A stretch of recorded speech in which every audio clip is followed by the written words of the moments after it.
У вівторок, 23 новембра 2021 року, уповномочений влади Словацької Республіки Ласло Буковський організував робочу зустрічу з представителями русинської народної меншини. Щося там говорило? Прийшов час, увійшла Словакія у состав Європейського Союзу, Європейської Унії, як вони кажуть, і ситуація помінялася.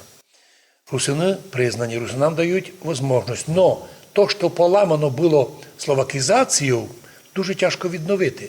І от приходиться тепер проводити деякі диспути або совіщання. Так, у вівторок, 23 ноября цього року, уповномочений влади Словацької Республіки Буковський організував таку робочу зустріч з представниками русинської народної меншини, національної меншини.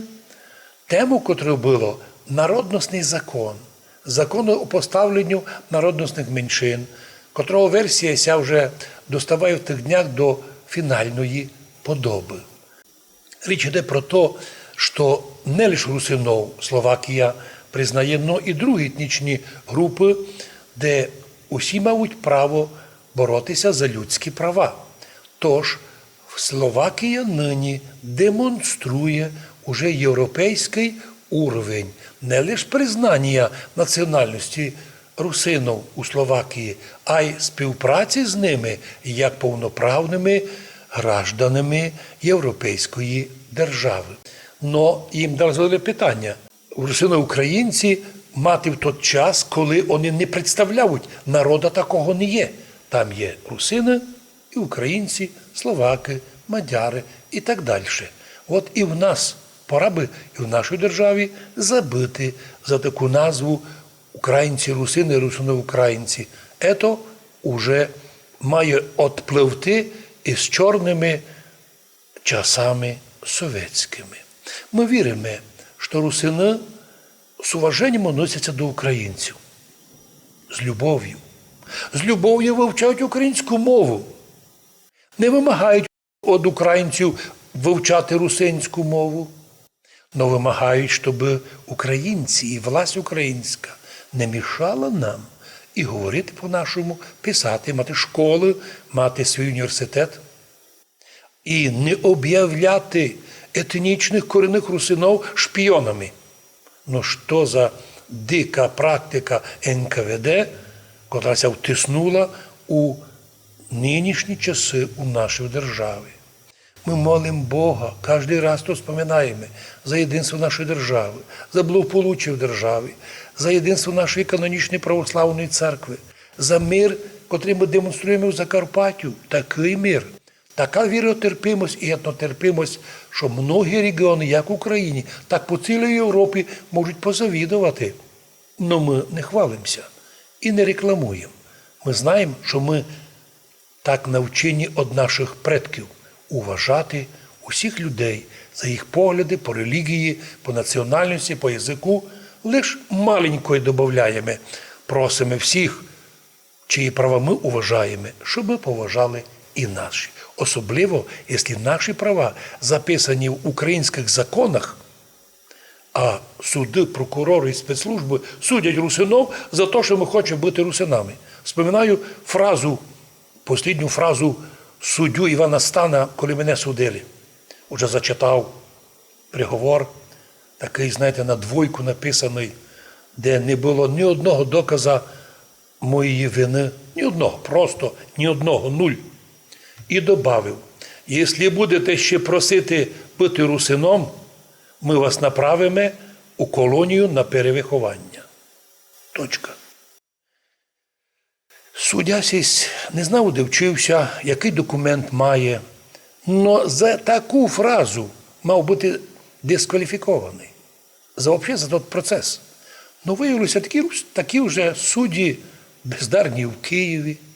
Мене судили 3 судді в Києві, котрі знали, що я не допущений до суда апеляційного. Не допустили. Єдиним судом судили. Ні журналісти про то нині не хочуть говорити, ні юристи. І навіть бідна, так називаємо установа Європейський суд по правам чоловіка, Через 9 років на наше письмо тоді вовремя подано є, прийняли його, а вернули письмом через 9 років. Порушення не знайдені. Ну що ж, раз не знайдені, а судили мене навіть хуже, чим то судили в совєтське время, там теж була тройка прийшла, одним судовим зійшлися, посудили і чоловіка. Обично тюрма, розстріл, 20 років. Я думаю, що такі суди, якими судила Україна нас, а судив мене не Іван Стан, напоминаю, мене судила Україна в лиці Івана Стана. І коли я писав жалобу, я писав Сидор проти України. І донині Україна не просила пробачення за свої злочини, за свої незаконні суди, за ті штрафи, коли я ще мав платити тим злочинним людям, ученим, котрі знайшли між текстами такі приховані заклики, дурницю.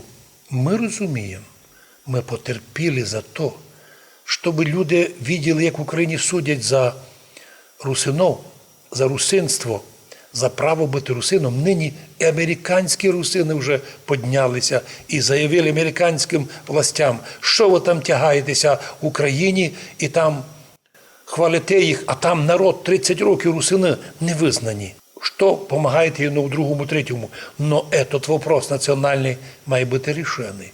Ми теж чекаємо на позицію американських властей, коли вони хоча б спомнять, що за 30 років вони ані разу не подержали русинов і нарушені їх права. В тому числі і знаменита Радіо Свобода перетворилася на антирусинську несвободу. Ні одної правильної статті не дали за нас, а тільки антирусинам дають статті там писати проти нас мирних і мудрих русинов. Ну, ми віруючі, ми не сердимо ні на правительство Америки, ні на слабенької Радіо Свобода. Читай їх статті, удивляєшся узості авторства і поглядів. Вмісті з тим ми їм прощаємо, бо ми християни.